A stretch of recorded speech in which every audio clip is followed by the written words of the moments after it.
The Democrats continue to act as if they want to lose. Trump nominees shine during Senate confirmation hearings. Plus, security is at an all-time high for the inauguration. All that and more. I'm Bobby Eberle. This is a 13-minute news hour. And God bless the United States of America.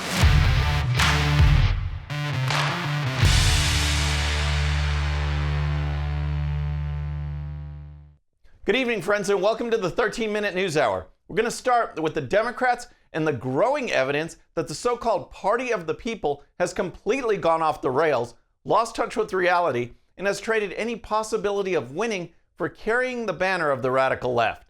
To be sure, there was some analysis and self-reflection following their defeat, and I personally thought there might be an ounce of sincerity in some of the thoughtful introspection that I saw on CNN and MSNBC. But it was either all for show or, just like a mild cold, they got over it. And now they're just as radical as ever. It's like they didn't learn a thing. Just look at what we've seen over the past couple of weeks. Only 48 House Democrats out of 215 voted in support of the Laken Riley Act. Then on Thursday, the House passed a bill that would deport illegal aliens convicted of sex crimes. Sex crimes. You can't get more commonsensical than that. And yet the vast majority of Democrats again voted against it. The bill known as the Preventing Violence Against Women by Illegal Aliens Act received a no vote from 145 Democrats. Do these people ever talk with their constituents? Do they ever watch something other than MSNBC? Here's Republican Representative Nancy Mace, who was the prime driver of this bill.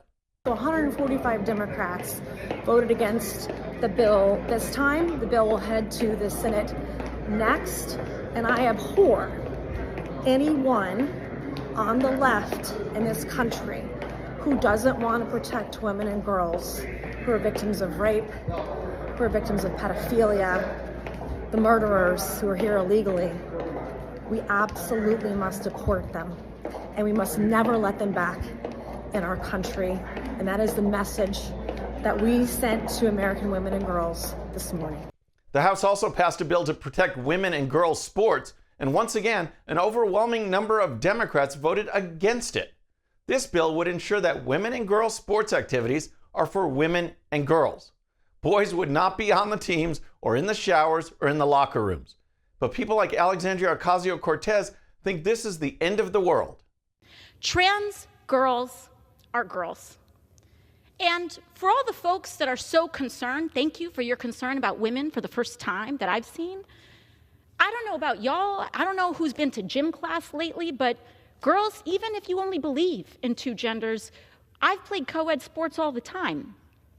But what this also opens the door for is for women to try to perform a very specific kind of femininity for the very kind of men who are drafting this bill, and to open up questioning of who is a woman because of how we look, how we present ourselves, and yes, what we choose to do with our bodies. But the Democrat disconnect is not just limited to the House. Joe Biden's farewell address from the Oval Office was about as tone-deaf and hypocritical as I've ever heard. Biden railed against the very tactic that Democrats consistently employed. Biden once again talked about all of us coming together, and yet this is the guy that labeled Republican supporters as MAGA extremists, white supremacists, and oh yes, garbage. Biden then went on this bizarre rant. An oligarchy is taking shape in America of extreme wealth, power, and influence that literally threatens our entire democracy, our basic rights and freedoms, and a fair shot for everyone to get ahead. Joe Biden awarded the Presidential Medal of Freedom to George Soros. The Biden administration colluded with big tech companies to silence conservatives. The American people know this, and that's why they voted for change.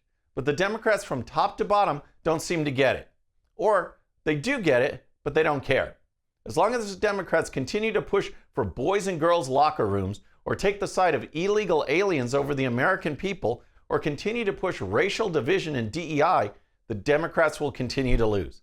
And they seem quite happy to do so. All right, next let's talk about the Senate confirmation hearings. But first, if you're new to the show or haven't subscribed yet, regardless of platform, just search out my name, hit that subscribe button, make sure notifications are turned on. That way you can follow the show and help us grow. The administration nominees put forward by President-elect Trump continue to shine in their Senate confirmation hearings, and in reference to our opening segment, the Democrats continue to look petty, unprofessional, and radical. Trump's nominees are answering the substantive questions and are avoiding the pitfalls and traps. Here's Treasury Secretary nominee Scott Bessent addressing energy needs. I think that's going to be bad for the economy, but it is going to be damn good for China because we are in an arms race on clean energy with them. Are you going to be on the side of people who want to unravel this?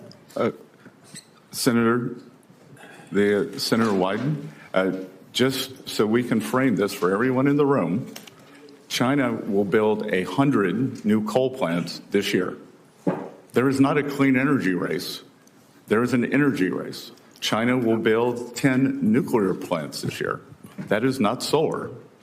I am in favor of more nuclear plants. See, according to the Democrats, the only so-called pro-energy policy is one that has nothing to do with energy and everything to do with shifting wealth and power and hurting America's national security and economy. And then we've seen Trump's nominee for Attorney General as she took questions from Adam Schiff and other Democrats. Are you aware of any factual basis to investigate Liz Cheney? Yes or no? Senator, that's a hypothetical, and I'm not going to answer that question. No, it's not hypothetical. I will never play politics. You're trying to engage me in a gotcha. I won't do it. I'm just asking you a simple question. Won't play if you can speak truth with any ongoing to power. investigation. So let me ask you. You say the right things, that you're going to be the people's lawyer. That's what you have to say to be here. You said that I have to sit up here and say these things. No, I don't. I sit up here and speak the truth. Senator Marco Rubio, who is Trump's pick for Secretary of State, also held his own very well during his hearings this week as he addressed the Middle East, China, Ukraine, and a host of other issues. Here's Rubio on the topic of disinformation campaigns coming from foreign governments. Not only have I been someone concerned about foreign disinformation, I've been the target of it from multiple nation states. And I've learned over time that the best way to confront disinformation is through a flood of free speech that allows the counterpoints of view to be heard and understood. I think where we get ourselves into trouble, and we've learned this now, and I think multiple U.S. companies are now admitting, is when we get ourselves into a position of determining what's true and what's not, and then using the tools of government to go after that, particularly when it implicates domestic entities. All in all, Trump's nominees have excelled under highly partisan, sometimes juvenile, and oftentimes radical questioning by the Democrats. There are more heated hearings to come, but this has been a very good week for Team Trump. Next, preparations are well underway for Inauguration Day on Monday, when President-elect Trump will become president again.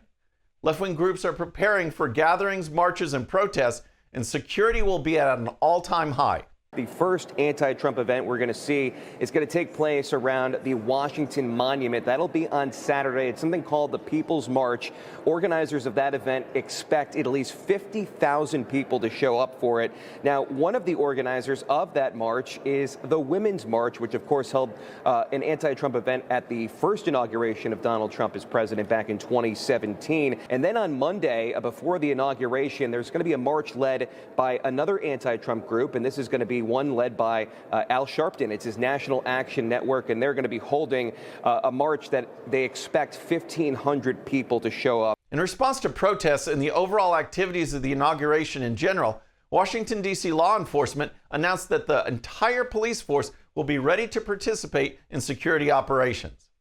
Our entire police department will be activated for the presidential inauguration. In addition, we'll be reinforced with nearly 4,000 officers from across the United States who were generous enough to raise their hands and commit their time to assist the Metropolitan Police Department. Those additional resources will be deployed to manage traffic, secure dignitary routes, and ensure public safety in our city. Former Secret Service agent Charles Marino spoke to Newsmax about what to expect regarding security resources during the inauguration. And it puts the Secret Service in charge of the planning and coordination, which has been underway for about 12 months. It's a whole of government approach to security. And I predict we're going to see the largest security footprint in inauguration history.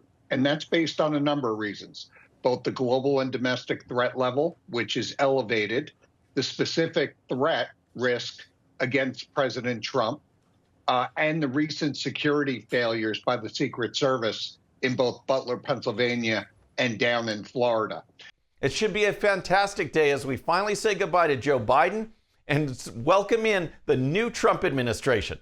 So, we've seen the Democrats on the attack in the Senate hearings, voting against protecting women and coming down on the side of criminal illegal aliens. We need to ask them, do you have a relaxed brain? I got what you call, a relaxed brain. First on Relaxed Brain Friday, Joe Biden wasn't the only Democrat giving a farewell address. Attorney General Merrick Garland also gave some parting remarks that were just laughable. Developed in the wake of the Watergate scandal and formalized over almost half a century, those norms are our commitment to constrain our own discretion so that our agents will begin investigations only when there is proper predication, and so that our prosecutors will bring charges only when we conclude that a jury will convict beyond a reasonable doubt and that the conviction will be upheld on appeal. In short, that we will make our law enforcement decisions based only on the facts and the law. Right. Tell that to Trump, who was investigated based on a lie into the many conservatives who were harassed and intimidated by Garland's Justice Department. Next, a so-called non-binary city council member in Massachusetts who goes by they, them, is taking a whole month off for allegedly being misgendered by other city council members. Worcester City Councilor at Large Tu Nguyen taking a month-long mental health break, accusing the mayor and council of a toxic culture. Nguyen uses the pronouns they, them, and says it's not safe to show up to meetings in person. I really wished I felt safe enough to show up on the council floor, but I don't. Last night, when talking about remote participation, Nguyen accused the mayor and another councilor, Kathleen Toomey, of using the wrong pronouns. Nguyen also says Councilor Candy Merrow Carlson repeatedly called them it. I don't know what's more troubling, the fact that this person gets a month off or the fact that the ABC5 reporter referred to this one person as them. And finally, the Congressional Progressive Staff Association sent a letter to House and Senate members requesting a 32-hour work week. In the letter, the organization stated, the intensive nature of these roles often causes staffers to seek new positions earlier than they would in a more predictable and sustainable work environment. Staff members who find their pace of work unsustainable must go through the stress and uncertainty of applying, interviewing, and onboarding for a new position.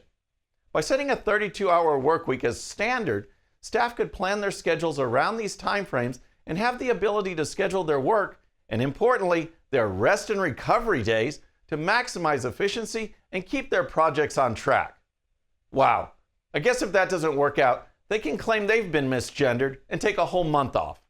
Friends, that's our show for today. I hope you enjoyed it. Remember, today's show's one sheet is available to Patreon supporters using the link in the description. The one sheet gives you the links to all the videos and stories used on today's show, so you can dive even deeper into each issue. And with that, our next show will be Monday evening at the usual time. Until then, I'm Bobby Eberle. This is a 13-minute news hour.